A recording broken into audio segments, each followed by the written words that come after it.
Hello friend, मैं माही स्वागत करती हूँ आप लोगों का हमारे channel UGC net academy science 369 में। फ्रेंड्स, आदिकाल हम पढ़ रहे थे और आज आदिकाल में हम सिद्ध साहित्य को करेंगे। देखते हैं इससे संबंधित कुछ इम्पॉर्टेंट बिंदु। तो आदिकाल में सिद्ध साहित्य का समय क्या रहा था? तो वो 8वीं से 13वीं शती रहा था। और आदिकाल में बौद्ध धर्म के ब्रजयान कवियों द्वारा अपने धर्म का प्रचार प्रसार करने के लिए जो साहित्य जन भाषा में लिखे गए थे उसे सिद्ध साहित्य के नाम से जाना जाता है। नेक्स्ट है हमारा पॉइंट कि बौद्ध धर्म विकसित होगा। फ्रेंड, विकसित होकर ब्रजयान संप्रदाय के रूप में देश के पूर्वी भागों में बहुत दिनों से चला आ रहा था।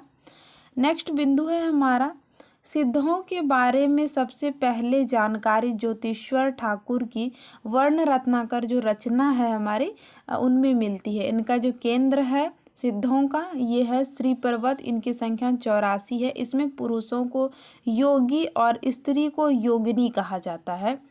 नेक्स्ट बिंदु है हमारा, हरप्रसाद शास्त्री ने सिद्धों की भाषा को आलो अंधारी कहा है।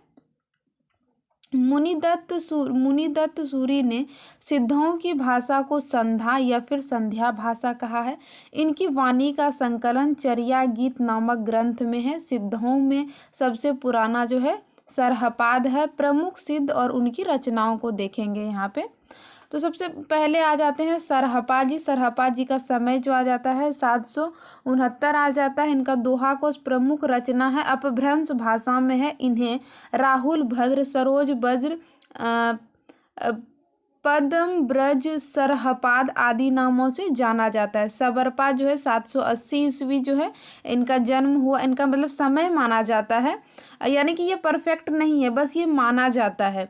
और उसके बाद है यहाँ पे चर्यापद, इनकी प्रमुख रचना है जो कि अवहट भाषा में, ये किसके सरहपा के शिष्य थे। कुकुरिपा जो है इनका समय नहीं मिला है फ्रेंड्स मुझे, जलंधर के शिष्य थे। लुइपा 773 सबरपा के शिष्य थे। डोम्भिपा 840 ये विरूपा के शिष्य थे। यहाँ पे है कि यहाँ नोट है, यानी कि इम्पोर्टेंट बात है कि 84 सिद्धों में का सबसे ऊंचा स्थान किसी का था तो वो है लुइपा। ठीक है, सिद्धों की विशेषता और उनके पतन का क्या कारण रहा है इसमें देख लेते हैं। इन मतलब विशेषता से भी हमारे क्वेश्चंस आ जाते हैं।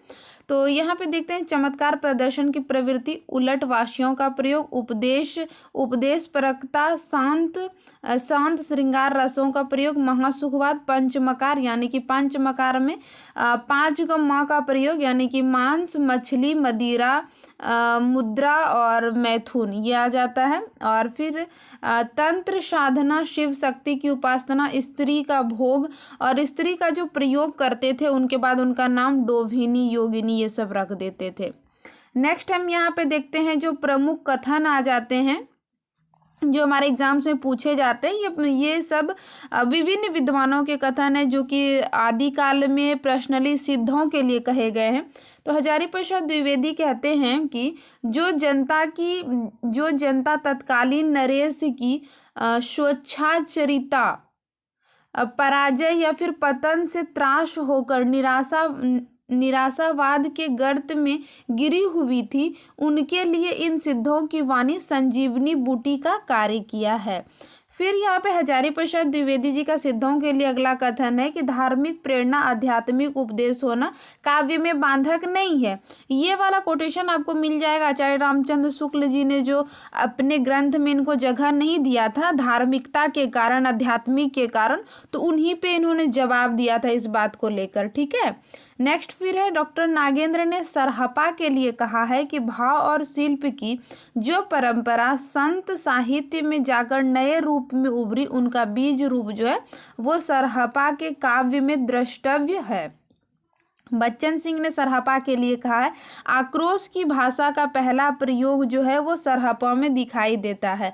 राहुल सांकृत्यायन ने सरहपा के लिए कहा है कि सरहपा दोहा चौपाई के प्रथम प्रयोक्ता तथा हिंदी के प्रथम कवि है। ये राहुल सांकृत्यायन जी कहते हैं। रामकुमार वर्मा ने लुइपा के लिए कहा है कि प्रतिभाशाली सिद्ध होने के कारण इनका प्रथम स्थान है। नेक्स्ट और देखते हैं कथन जो आते हैं।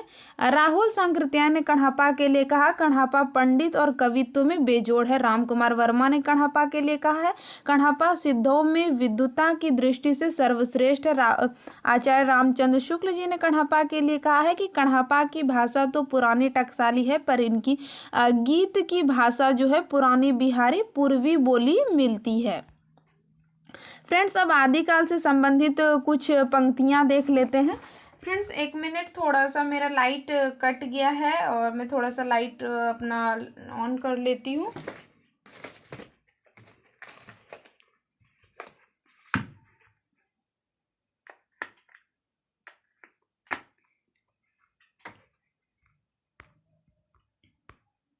सॉरी फ्रेंड्स, देखते हैं यहाँ पे इनकी जो प्रमुख इसमें रही है सरहपा जी की पंक्तियाँ में कौन कौन सी आ जाते हैं।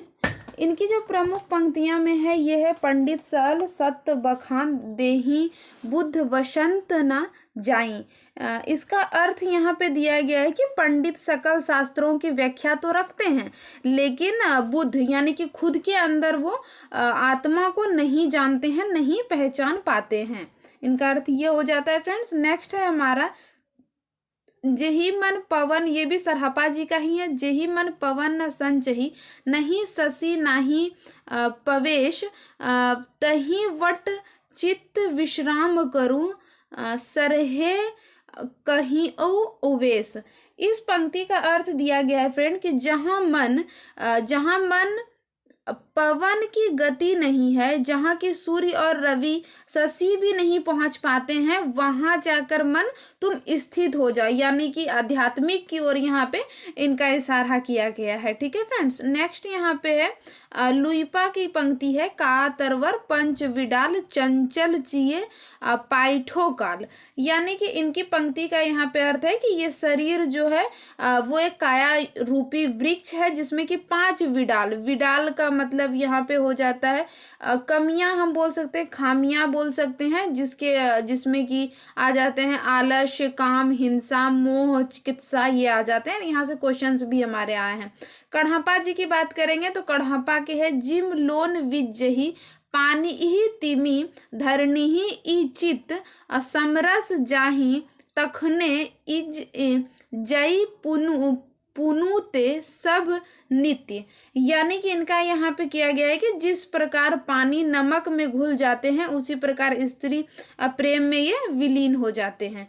तो यहाँ पे मैंने कुछ इम्पॉर्टेंट पंक्ति और इनकी प्रमुख रचना, इनकी विशेषता से संबंधित कुछ तथ्य को मैंने यहाँ पे एक्सप्लेन करने का कोशिश किया। आई होप आपके एग्जाम्स के लिए, आप किसी भी हिंदी एग्जाम्स की तैयारी कर रहे हैं, यूजीसी नेट हो, टीजीटी, पीजीटी, जेआईसी, हमारे वीडियो जरूर आपके काम आएंगे। तो मिलते हैं नेक्स्ट वीडियो में नाथ साहित्य के साथ।